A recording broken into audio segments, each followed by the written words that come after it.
de Dieu, bonjour. Bonjour. Je suis Mireille. Je suis venue célébrer l'Éternel aujourd'hui pour ce qu'il a fait dans ma vie.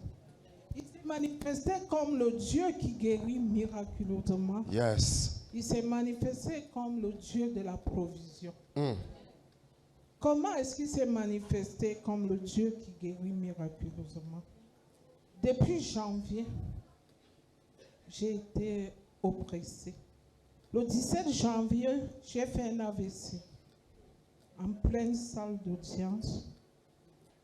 Et le Seigneur, par miracle, a fait qu'il y ait une hémorragie. Lorsqu'on m'a transporté d'urgence dans un centre hospitalier de la place, le professeur qui m'a reçu m'a dit, la chance c'est qu'il y a eu une ouverture. Et il me dit, madame, après le scanner, là où il y a eu l'ouverture, ce n'est pas d'habitude. C'est quelque chose de particulier. Et c'est grâce à cette ouverture que le sang n'est pas resté dans votre cerveau. Rendez grâce, continuez à prier le Dieu que vous servez. Et c'est comme ça que Dieu m'a sorti de cette histoire. Et j'ai appelé ma mère qui est la prophétesse Charlotte. Elle a prié et elle a appelé le prophète Baya qui a prié pour moi. La convalescence a été rapide. J'ai récupéré.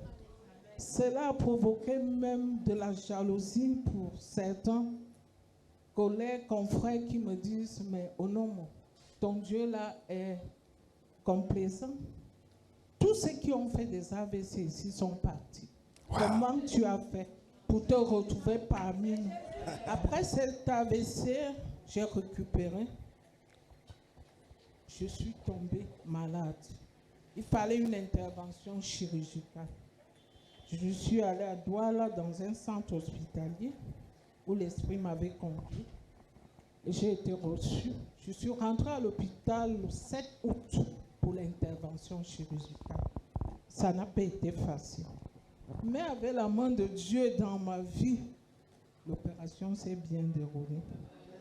4 jours après, il y a eu une complication. Mes poumons se sont bloqués. J'ai commencé à ne plus respirer. Tout était bloqué dans mon corps. Mes intestins étaient bloqués, il n'y avait plus de fonctionnement. Et c'était un samedi. J'étais couchée, j'ai senti comment je partais. L'Esprit m'a dit, appelle le professeur.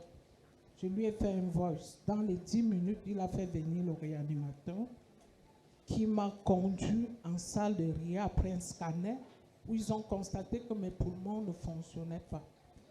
Et on m'a mis sous oxygène.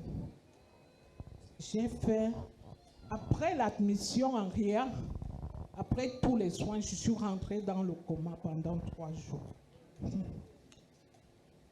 Après 3 jours, je suis sortie du coma. Lorsque je suis sortie du coma, la prophétesse était à la brèche et priait. Elle a eu l'occasion pour que ma fille rentre avec le téléphone passant en RIA, on ne peut pas. Et le professeur, le prophète Dadi a prié pour moi. J'ai fait 12 jours sous oxygène. Les médecins ne croyaient pas. Ils m'ont avoué qu'ils savaient que j'étais partie. Même mes intestins, je ne faisais pas de gaz. Tout était bloqué. En fait, j'avais été empoisonnée 3 jours après le bloc. Mes ennemis qui ont vu que je suis sortie ont continué leur acharnement, ils m'ont empoisonné. Tout le système a été bloqué. Mais le Dieu des miracles m'a sorti de cette salle de RIA au cri et à la stupéfaction de tous les médecins. C'était la fête ce jour-là. Je suis sortie, on a débranché l'oxygène. Je respirais librement comme tout le monde. Je suis rentrée en service, en médecine pour la suite. Lorsque j'arrive, la plaie opératoire s'était infectée. C'était un autre cycle. On a rouvert, ils ont raclé, fait tout ce qu'ils avaient. Je vous assure, quand on fait un témoignage, on ne peut pas décrire tout ce qu'on a vécu. La douleur était insupportable. table. Mais le Dieu qui est dans ma vie, c'est ce Dieu-là qui me donnait la force. Et je gardais le sourire. Et il y a une phrase de Daddy que j'aimais à prononcer. Lorsque le médecin passait, je disais, tout va bien.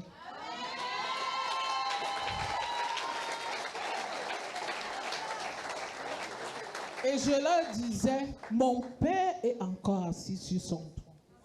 Satan ne peut rien contre moi. Ils ont commencé à se battre. On a fait tous les tests.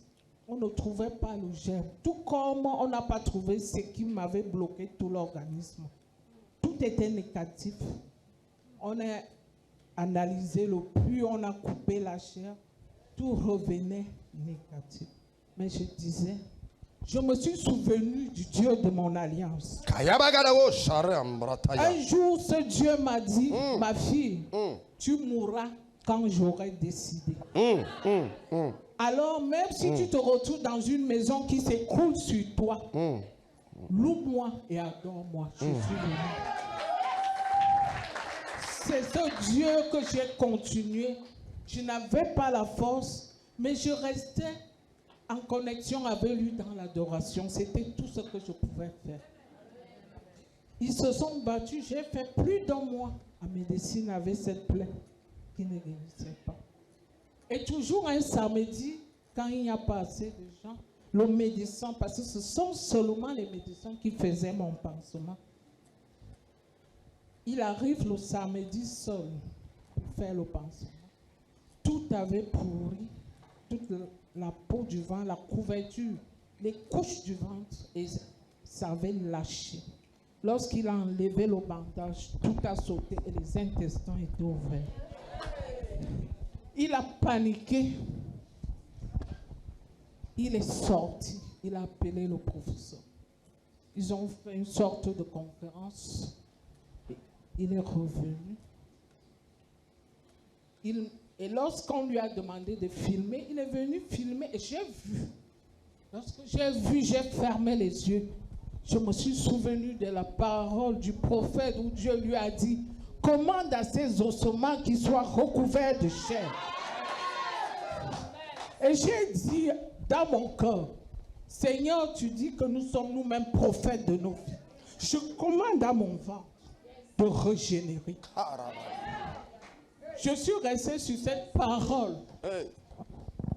Et à la fin, il a refait le bandage. Il m'a dit, madame, lundi, nous viendrons avec un spécialiste pour trouver comment faire. S'il faut greffer, parce que l'ouverture est grande.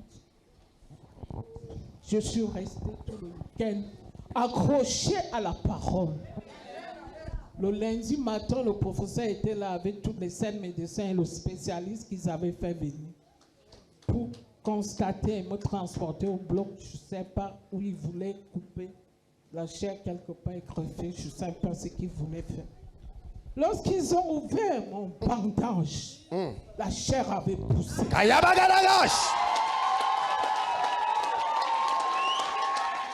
La chair avait poussé comme la parole le dit. Dieu l'a fait en moi. Sur moi, je l'ai vécu.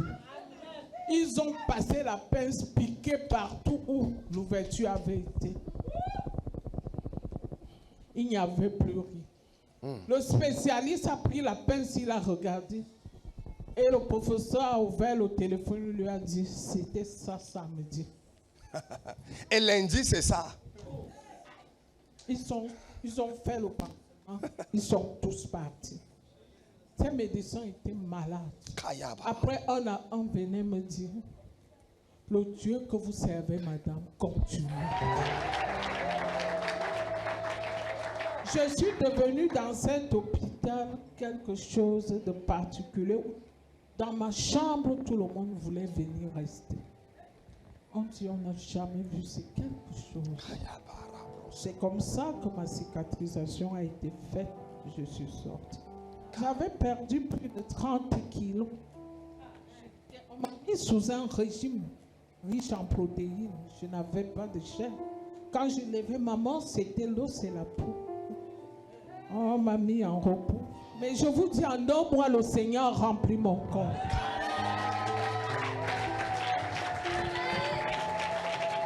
Je suis devant vous, ça fait 2 mois que je suis sorti après 2 mois d'hospitalisation de cet hôpital. Dieu m'a rempli de force, d'énergie.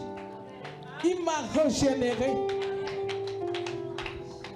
Et lorsque je sortais, vous pouvez imaginer le coût d'un pareil séjour dans ce centre. Le Dieu de mon alliance qui dit, mettez-moi de la sorte à l'épreuve chaque mois et tu déposes ta dîme. Il a pourvu. J'ai pu sortir. Et je lui posais la question arrivée chez moi sur mon canapé ce jour. Comment est-ce que je vivrai? Je n'ai plus de provision dans mes comptes. Il m'a dit, ma fille, laisse, tu verras ma gloire. Je vous dis, il a appelé du nord au sud, de l'est à l'ouest. J'ai été approvisionné. C'est ce Dieu de la vie. Je n'ai pas eu. Je n'ai pas manqué d'acheter médicaments.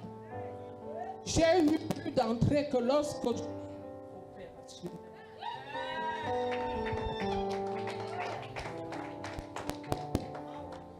Ce Dieu-là, c'est ce Dieu de la provision qui s'est occupé de moi chaque jour que je suis venu célébrer.